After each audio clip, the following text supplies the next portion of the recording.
How's everyone doing today? It's been raining here all morning, all night. Finally quit and the sun shines out. I may go look for mushrooms later.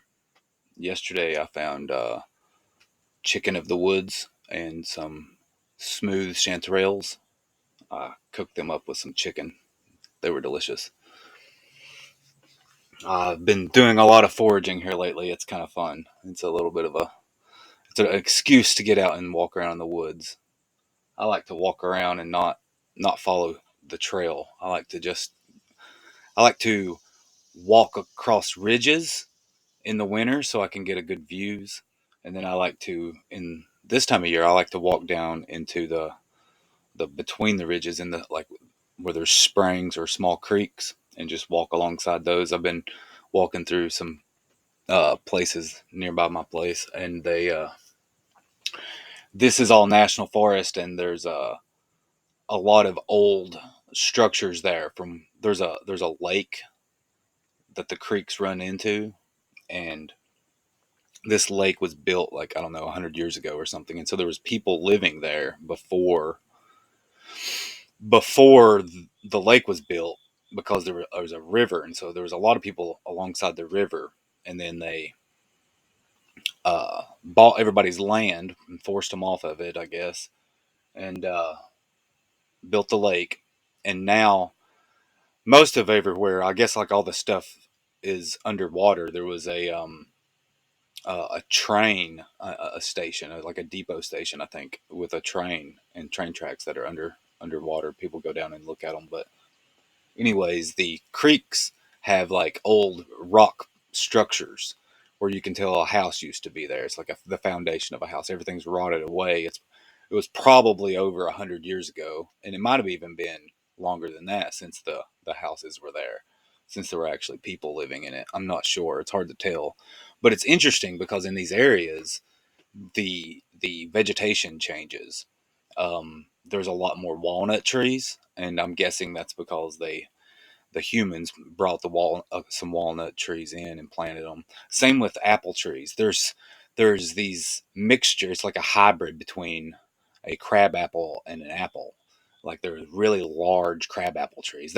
I don't know. Maybe it's just a large crab apple tree, but the apples were loaded down. I've never seen a crabapple tree so loaded, and just big giant apples. And I tried one, and it was of course just a crab apple. Like it tasted terrible, but they were huge. I mean, for a crab apple, it was huge. It'd have been like a Granny Smith size, but they're pretty much unedible. But anyways, I like to walk around there. I've been looking for Mayapple this time of year. I think they're ripe. I've never found one. I find Mayapples. It's just like this little herbaceous plant. Um, but I don't. They. I've never found the fruit. I've also been looking for pawpaws, and once again, I find pawpaw trees, but I never find the fruit. But in these areas where there are these old house places, like you'll find like a chimney, and then right next to it would be a whole bunch of muscadines.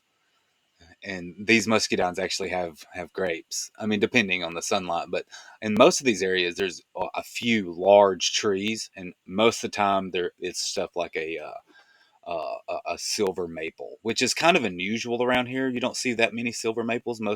There's lots of maples, but not that many silver maples. But these next to these house places, there's lots of silver maples, and I guess they left those for shade or decoration because they're really large. There's some of the trees that are like 200 years old at least, and you just know that the people that lived there had that tree in their yard, intentionally, and you'll find other some things that just aren't native, which is just kind of interesting. There's lots of plants I can't identify in this area, and I take pride in knowing the plants and animals in my area, all the natives. But in these creek areas, I'll find stuff. I'm like, what is that? That's not even supposed to be here. But yesterday, I brought back some. What is it called? I didn't know. I had to look the name of it up, but I think it's called an umbrella magnolia, which I didn't know this either. It's the largest leaf uh, deciduous tree, I think. It may be of any plant. It may be the largest leaf native plant in the United States. It may be. It's got very large leaves. They're like 2 foot long or more, and maybe 6 to 10 inches wide. Kind of like a banana tree, not quite as large as that though. Banana trees are amazing. I've got some neighbors that have an amazing banana tree, and I want them, but I don't know if I want to deal with them. Anyways, I'm rambling. I'm going to start doing a variety show, but we're going to talk about the universe is not expanding. You've stuck with me this long, so why not stick with me to learn about how the Big Bang is wrong and how mainstream physics is totally off track right now. Um, there's lots of new data coming from the James Webb Space Telescope, and so the Big Bang has made it into the news again. I am I have mixed feelings about it. I'm really glad that actually it's happening, but of course they've already found an avenue to escape. They're going to claim that the evolution of galaxies is needs to be revisited. They're going to say that galaxies can form in just a matter of minutes, I guess. Um, Anyways, let's get started. So this is just my website. I just wanted to start off with something to plug my website. You can go here, and I've not been making that many posts, but this is a great place to get an idea of what I'm trying to say. My idea is very, very simple. I am simply saying that the Hubble redshift is gravitational redshift, and there's no reason to have an expanding metric. We can just stick with original. I think the like as far as general relativity goes, I think it's best to the Schwarzschild solutions provide the uh, the best demonstration of general relativity because the universe is there's an observable limit to the universe, and that's because of the redshift, and I believe that it's caused by gravitational redshift. Um, And the reason that physicists and cosmologists, the world's smartest people in the world, the reason that I know something that they don't know is because it's kind of like a an optical illusion almost with concepts. The concept of an object itself is a very uh, it's a confusing thing to talk about an object. Like, what does it mean? Like, for us, it's very intuitive to say, okay, this rock, and we're talking about this rock in particular. But we could break it, and then now you could say, okay, now it's a bunch of different rocks, and so you can label each one of those different rocks. But really, like, those are all just pieces of another rock, and the rock is just part of the universe. It's all indivisible. Objects are a conceptual thing only, and that's why it's easy to overlook. That's why it was easy for physicists like Einstein, geniuses, to overlook the gravitational redshift of the universe. It's because the way that they draw boundaries, especially in mathematics. In mathematics, you have to assign boundaries to an object, and there are no boundaries. You have to understand this. All mass produces a gravitational field or contributes to the gravitational field. And it's not a single gravitational field per se. The gravitational field is dependent upon the measurement. Like it depends on what you're doing, like where the observer is. There's a whole bunch that goes involved into it. It's not this very simple thing that a lot of people pretend. And so the main postulates of what I'm trying to say is that all objects in the universe are embedded within larger scale objects, that gravitational binding occurs across all scales, and the amount of gravitational redshift is directly proportional to the distance of light travel. All of these are consequences of general relativity. And really, general relativity is just a description. It's a way, it's a method of describing this with geometry, but it's not. You have to take some liberties and understand some things in order for it to be perfectly applicable. Because one of the things that makes general relativity so difficult is the number of objects in the model. I mean, you there's so many objects in the universe that you can't really even use a computer to model it. It's way too complicated. But it's all one giant system. So you can use it to talk about a part of the system, but you have to understand that that part that you're looking at is only a part of the rest of the universe. Why is this important? Well, if you isolate things, then you end up saying that these objects, like a star, has a certain amount of gravitational redshift. And so that's what cosmologists have done. They say that stars have X amount of gravitational redshift.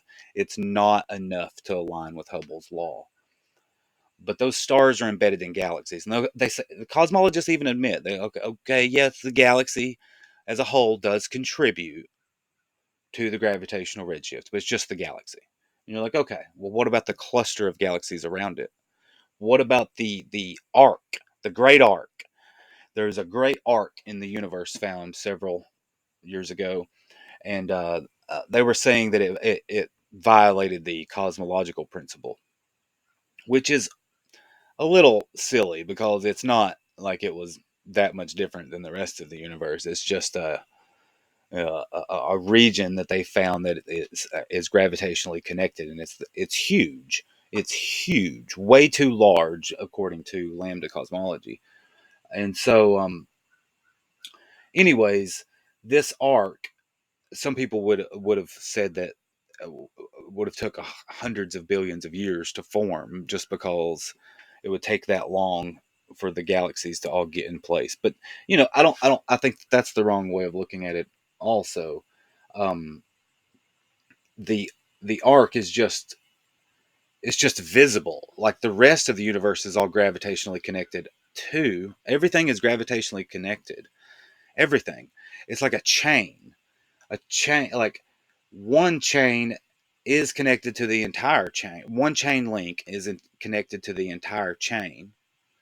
But it's also can be identified as being separate, but it's still connected to the entire chain through another chain link. It's all chain links, and that's what the universe is. It's everything is chain linked together via gravity. And I mean, I can show this, and you can easily do this, uh, and show that gravitational redshift would produce the same amount of redshift as the Hubble redshift, and so you can perfectly align it. And like I can show you that. We can get into that. This is the gravitational redshift equation, this right here. And so the reason I changed this to a 1 underneath this is because, like, from Earth or from just a place of zero gravity, just that you could just say you're is place with zero gravity. So this is 0. So 1 minus 0 is 1. And then this right here, you a mainstream cosmologist would say that this is the star.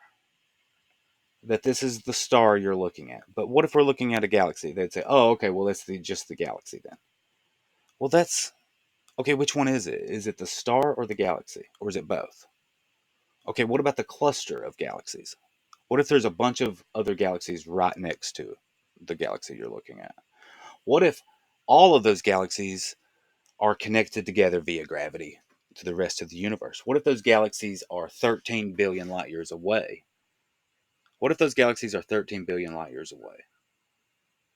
How much mass is contributing to this part right here? So I say it's the entire observable universe. When it's 13 billion light years away, it's almost that.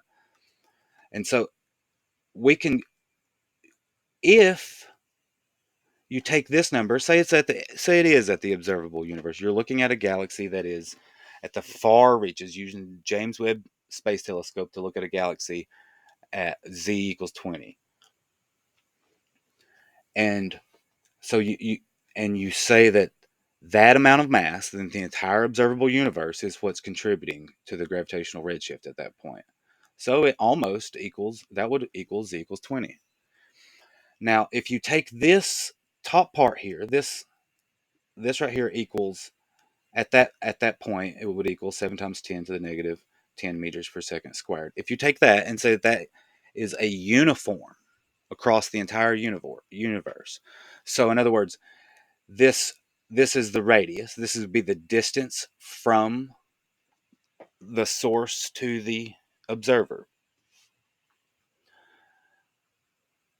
If you say that this is uniform, then you have the density of the universe is inversely proportional to the chosen radius, to whatever this is, and the gravitational acceleration remains the same. It's the 7 times 10.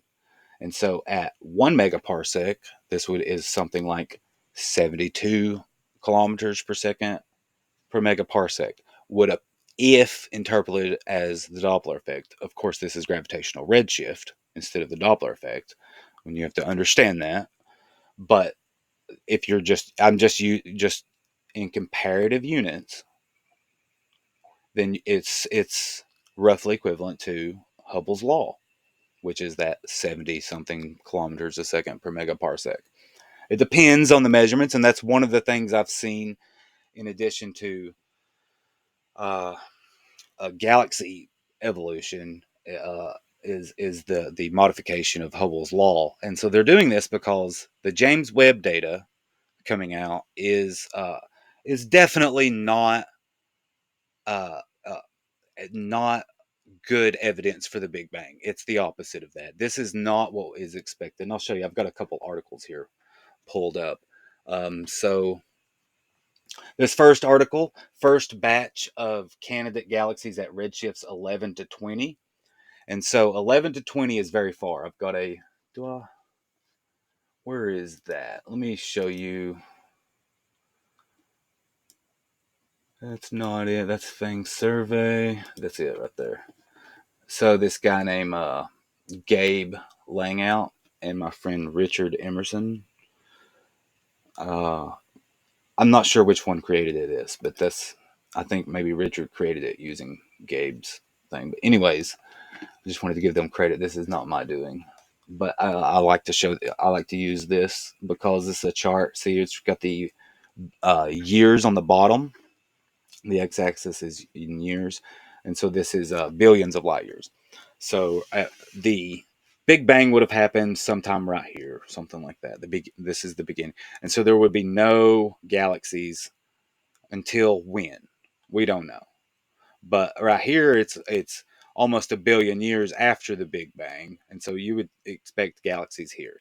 So where definitely should be galaxies here at 12 billion light years. So that's this y-axis is the redshift z, and so at 12 billion light years, you would have, I don't know, what is that?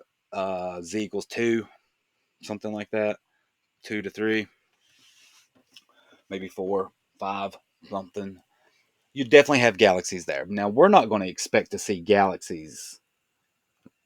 The galaxies should be different because they would be young. Okay, these galaxies would be less than a billion years old, which means the stars would have formed. And so we would expect, if there are galaxies in this, let's say, 5 to 10 range, this 5 to 10 Z right here, in this block right here, galaxies throughout here, we would expect them to be small, and we would expect them to have low metal, because there would not be that much iron in these stars. It takes a long time for iron to develop, and other metals. It would be hydrogen and helium rich galaxies, small galaxies. But instead, is what we're finding is lots of disk galaxies. And so this place found disk galaxies as far as 20Z. So that is absurd. So if we go back to our chart here, so at 20Z, so right here.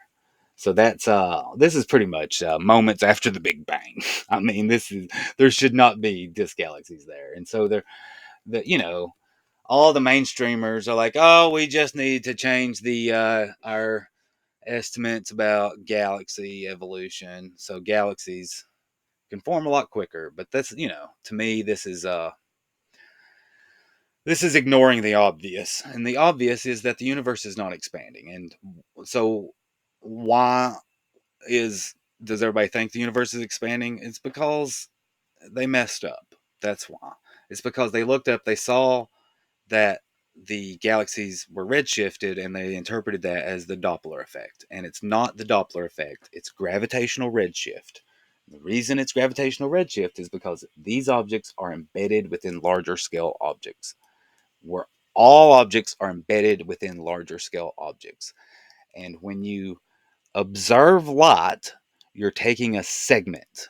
You're actually drawing a boundary by observing light. You're drawing an artificial boundary, and that was this equation that I showed you right here. That's what you're doing when you're observing light. Um, so I mean, it's great because you can wrap this up into a nice little tidy package here. And so it appears that there's a recession velocity of 72 kilometers a second per megaparsec. But that's only because there's a uniform gravitational acceleration. And the reason I say that there's a uniform gravitational acceleration, it's uniform on the large scale, okay? On the largest scales, it's uniform.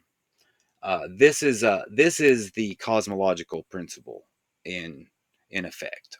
It's because on the large scale, the gravitational acceleration is relatively uniform. It changes on small scales. Now the density, though, see, this is cosmologists have always said that density is what is homogeneous and isotropic. It's the density of mass, but the density of mass is not homogeneous. It's obviously not homogeneous. There are obvious I don't know how else to say it except it's obvious that it's not. If the universe was homogeneous, then that would mean it would be like a lake if is homogeneous. I mean, a lake of water is pretty well homogeneous with H2O, but I mean, there's definitely some things floating around, so it would be almost homogeneous. But the universe is not quite like that. Now, like I said, it is all connected gravitationally, but gravity causes mass to clump together into little small clumps that we call galaxies. But the galaxies are connected gravitationally, but the galaxies have a higher density than the rest of the universe. There's uh, uh, the cluster of galaxies has a little bit lower of a density than a galaxy. It's got less density than a galaxy, less mass, but there's more mass in it. Um, so the mass density is inversely proportional to the chosen area. So if you just draw an artificial boundary around some part of the universe, so long as it's of significant size, say larger than a galaxy, then the mass density is going to be inversely proportional to the radius of that volume. So atoms are the highest density. I mean, you could say talk about quarks and quantum pieces or whatever, but the smaller objects are more dense. Like stars are more dense than galaxies, and galaxies are more dense than galaxy clusters, and galaxy clusters are more dense than, say, veins or filaments and arcs. And the observable universe is the least dense. Okay, it's like the observable universe is something 1 times 10 to the negative 26 kilograms per meter cubed, whereas a galaxy is, it's orders of magnitude smaller than that. So mass density is not homogeneous. It's inversely proportional to the chosen radius. And that's important because the gravitational acceleration is what is homogeneous or relatively uniform. In other words, the gravitational acceleration for the observable universe is the same as it is for a galaxy. So long as it's this large scale, when you start talking about stars and planets and stuff, of course, the gravitational acceleration is much different. Even galaxies are going to be different from one another, but on average, they're going to be close to the same. But definitely galaxy clusters, that's where you'll start. Well, I mean, the more uniform, the further out you get, the more uniform and the larger the objects you're looking at, the more uniform the gravitational acceleration is going to be. But instead, the James Webb Space Telescope is finding disk galaxies at redshift 20. Here's another one. This one right here, Anton made a video about and just dismissed it. And basically, I guess that everybody's just going to say we can just change the evolution of disk galaxies. But this one right here said that it presents a challenge to lambda cosmology, and it most definitely does produce a challenge. And you know why it produces a challenge is because lambda cosmology is wrong. That's why.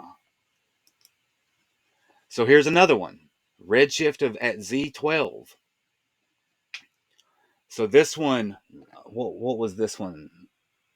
Um,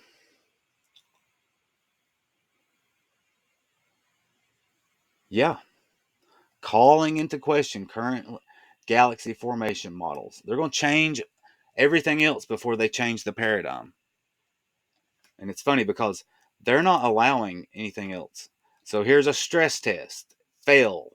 Lambda fails at this. This is another one that says it presents a challenge. Um, the stellar mass of galaxy is limited by the available. Okay, I should have highlighted the best. I read through these, and you know, the authors are very cautious with how they discuss it. But these but the lambda cosmology is failing. That's basically what these articles are showing. Here's one that has an abundance of iron. Here's some bunch of with a bunch of stars that have an abundance of iron, and so I mean this is not supposed to be happening, people. Anyways, I thought I'd make a video. Let me know what you guys think. There's plenty of other topics I could discuss. I'm just kind of lazy when it comes to making videos because it doesn't matter. None of this stuff matters. They're not going to change their opinions, especially based on something that somebody like me says. Especially because this is such a toxic topic. Cosmology is so toxic. I mean, everyone thinks you're a narcissist when you're talking about it, and most people talking about cosmology are narcissists. Hell, I may be a little narcissist myself, but it's a weird topic. Everybody has their own opinions. It's kind of like religion. Like I'll tell people I will explain my ideas to someone that is say interested just in person, just through conversation, and I'll spend like 10 minutes, 15 minutes describing everything, and they'll be nodding their head real silently, and then at the very end they'll be like, you know what I think? I think that the speed of light is something, something, something. And I'm like, oh Lord. See, everybody's got their opinions, And it's like I used to be very passionate about this, and I really am passionate about it. I definitely think I'm right. I definitely think I've nailed it. But I think that it doesn't really matter. I honestly don't. I mean, it does matter because it's important for people to understand that the universe is not something that was created 14 billion years ago. That the universe is very likely infinite in time and space. I think that's an important concept for people to grasp. But it that's why I make these videos. I want to share it with as many people as possible. That's why I wrote a book. I really do want people to know this is the truth.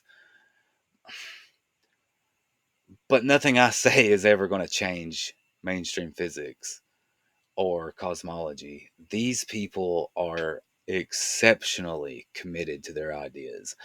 and the people that are challenging them are people like Eric Lerner. And don't get me wrong, I like Lerner. Like he's done the most to fight against cosmology as anyone in recent history, I would assume. And I mean, I like Halton Arp. There's a whole bunch of the renegades, so to speak, that I like. But their ideas, in my opinion, they just do a lot of disservice to the idea that the Big Bang is wrong.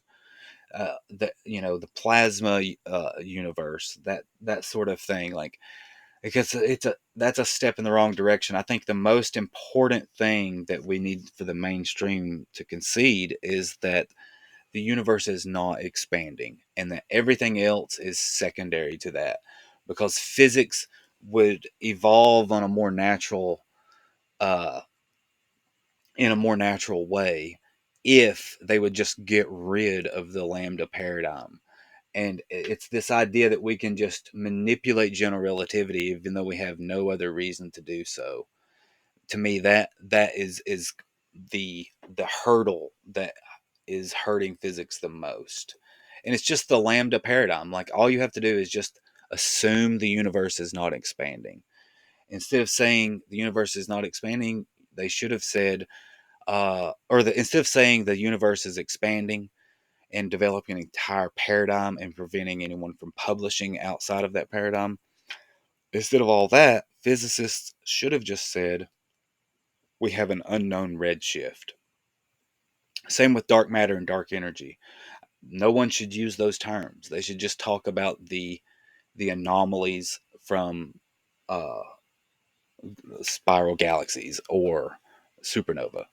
You can just talk about the anomaly itself, because that's all these things are. When you're talking about dark energy, it's a theoretical concept with lots of different theories behind it.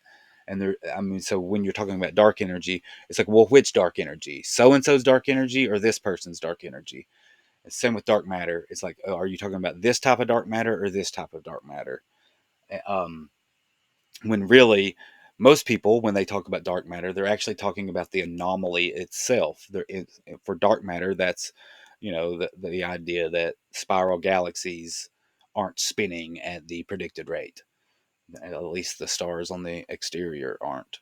And there's a person named Milton Milgram. I think that's how you say his name. Um, but he came up with this idea called modified Newtonian dynamics. Now, modified Newtonian dynamics is uh, a great way of describing, or of maybe eliminating the need for dark matter and dark energy. But the problem is that there was no theoretical foundation to it. It's what it did was place a lower limit to the gravitational acceleration, and this lower limit is of the same, like, there's been several different predictions, and because this MOND is a very popular thing, and so there's been several articles discussing what the lower limit to the gravitational acceleration is, but it's of the same order as this. Okay, like, we're talking, and I think it would be the 3.5, because this is actually not the gravitational acceleration, because we have this 2 here. The gravitational acceleration would just be the gravitational constant times rho 4/3 pi r, because, yeah, so it would just be this part, which is 3.5 times 10 to the negative 10 meters per second squared. I think that's right. Anyways, I'm rambling at this point. But there's lots of avenues to explore with this idea. I'm not the best person. Like, I've pretty well exhausted my limits. I'm at my limits with this. To take it further, I really need to know differential geometry much better than I do at this point, and that may not ever happen. But someone that knows differential geometry really well might might be able to pick this up and cross the finish line with it. You know, I hope so. I mean, I don't know what else to do. I'm making YouTube videos talking about it. I feel like a crazy person. I really do. I feel like a crazy person because there's a lot of people out there that are just like, I've got these ideas, and they're making videos. And, this is kind of the same. The only thing about this is that it's basically just one simple, very simple thing. And that's this idea that all objects are part of the rest of the universe and that they're gravitationally connected. That's why. Anyways, y'all have a great day. Thank you so much for listening. Give me a thumbs up, subscribe, share, do all that shit. All right. Bye bye.